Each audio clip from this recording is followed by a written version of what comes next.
Bloomberg, as the United Auto Workers strike against General Motors Co. nears a second week. The issues in dispute are similar to those that sparked strikes in the past: health care, wages, and the company's commitment to invest in U.S. facilities. The conflicts stretch all the way back to DEC. 1936, when GM employees, led by UAW Local 174 President Walter Reuter, stopped production at plants in Flint, Michigan, and Cleveland.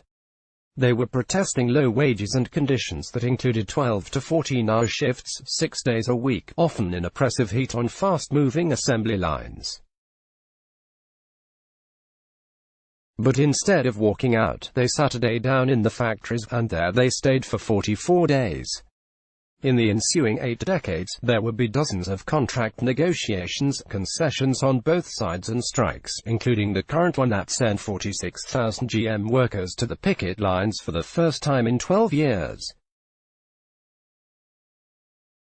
Here's a look back at some of the actions that set precedents in the past. 1937, on Feb. 11, 1937, the sit-down strikes end as GM becomes the first of Detroit's big three automakers to recognize the UAW as the representative of its manufacturing employees. The first contract provides higher wages and improved conditions in the plants. Chrysler also recognizes the UAW after a sit-down strike at its Detroit plants. May 1937, trying to organize workers at Ford Motor Co., Reuter and other UAW supporters pass out leaflets on a pedestrian bridge leading to the company's River Rouge complex in Dearborn, Michigan. Ford security men attack and beat them in a confrontation that becomes known as the Battle of the Overpass. Pictures of the attack by a Detroit news photographer, who smuggles them past the security guards, help spur support for the union, but Henry Ford balks at recognition. April 1941, a strike at the River Rouge plant halts operations for 10 days.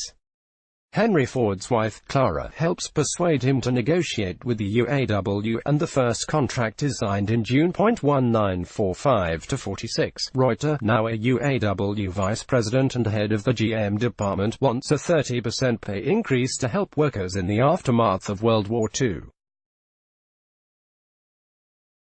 He also wants GM to implement the raise without increasing vehicle prices. The company says no, so Reuter demands that it open its books to show it can afford both. GM refuses again and offers the equivalent of a 10% raise, with higher prices.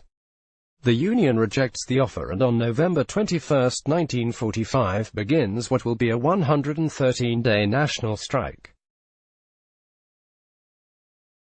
President Harry Truman appoints a board to make recommendations based on post-war wage price policy. The panel says GM can boost pay by 19.5 cents an hour, or about 17.5%, without raising prices.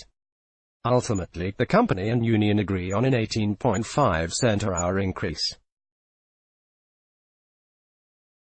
While this is well below Reuter's 30%, the negotiations are extraordinarily significant, says Harley Shaken, currently a labor professor at the University of California, Berkeley, because Reuter puts GM on the defensive and captures the imagination of the public, setting the stage for more favorable contracts in 1948 and 1950. 1946, UAW members elect Reuter to be the fourth president of the union. 1948-50, in 1948, GM agrees to increase wages, with future adjustments based on changes in the government's consumer price index and in national productivity, a deal the New York Times says may set a pattern for the industry.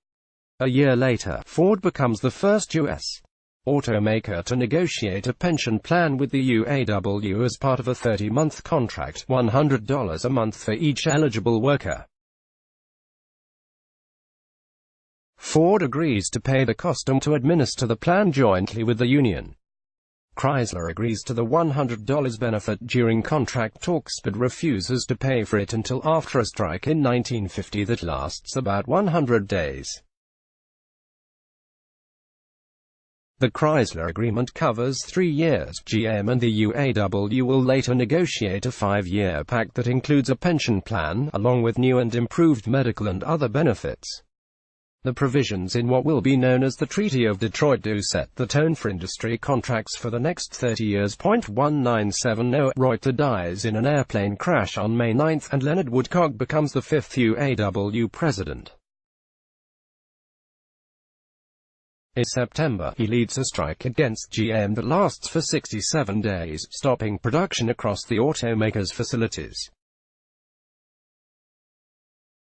The final contract includes higher wages, a plan that allows workers to retire with a pension after 30 years, and payment of drug and Medicare costs for retirees. 1977, Douglas Fraser becomes the last of the UAW's founding fathers to serve as president. 1979, UAW membership begins to decline after peaking at around 1.5 million in the 1970s. 1979-81, Fraser leads negotiations with Chrysler on wage and benefit concessions that, along with loan guarantees from the U.S. government and help from lenders, dealers and suppliers, allow the automaker to avert bankruptcy. We went to the membership for ratification 3 times in 13 months, and each contract was worse than the previous one, Fraser said in a 2001 Businessweek interview.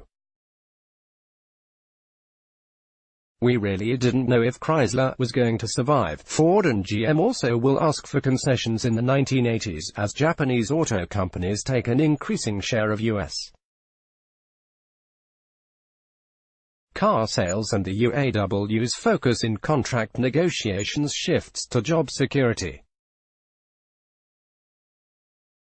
Meanwhile, the UAW organizes a new Volkswagen assembly plant in Westmoreland, Pennsylvania, that produces small cars. Slowing sales will cause Volkswagen to close the factory in 1988. 1982, Honda Motor Co.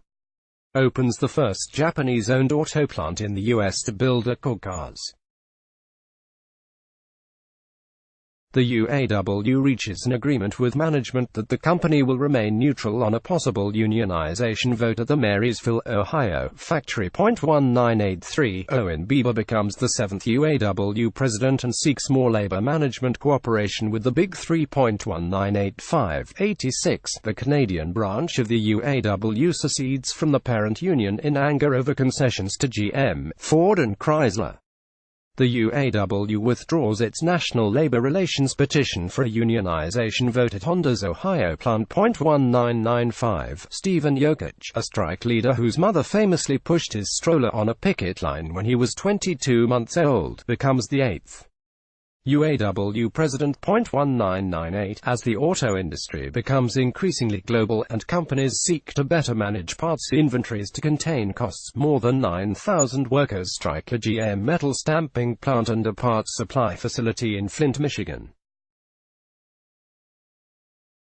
The ripple effect of the more than 50-day work stoppage eventually halts output across the automaker's North American operations, cutting $1.2 billion from GM's profits, the company says in reporting third-quarter results. 2002, Ron Gettelfinger is elected the 9th UAW president. 2005-11, turmoil roils the industry, the Great Recession, soaring gasoline prices, car sales near a 30-year low, plant closings, layoffs, bankruptcies and government bailouts at GM and Chrysler, along with a drastic restructuring at Ford. The 2007 contracts create a 2-tier wage system that pays new hires about half what more senior employees earn and shifts billions of dollars in retiree health care obligations from the auto companies to union-run funds.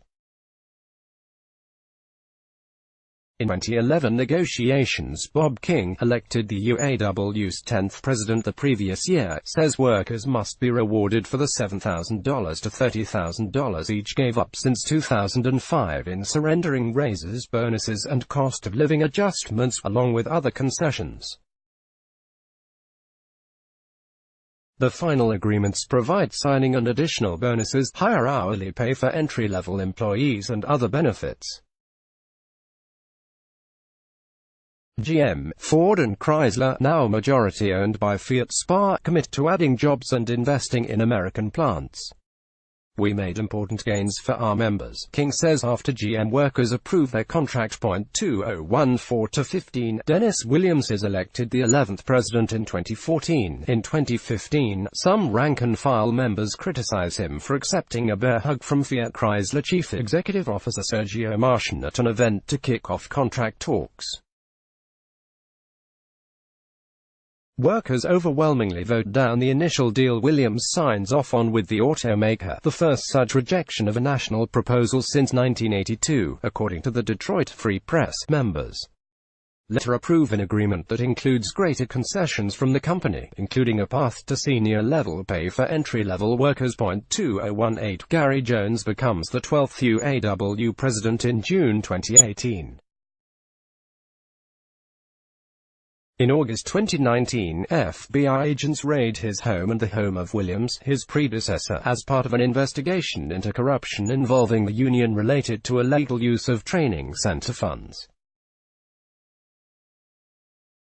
A UAW spokesman has called the search unwarranted and said the union is cooperating with the investigation. Sept. 2019, some 46,000 UAW workers strike GM over issues that include health care benefits, use of temporary workers, the tiered pay scale and investment in American operations. Sources: Bloomberg News, UAW Archives, Contemporary News Reports, Bloomberg Law, Walter P. Reuter Library at Wayne State University with assistance from Chester Dawson. To contact the author of this story, Melinda Grenier in New York at imgrenier1@bloomberg.net, or contact the editor responsible for this story, Craig Trudell at centrudel1@bloomberg.net. Peter Hall. Copyright 2019 Bloomberg LP. Let's block ads. Why?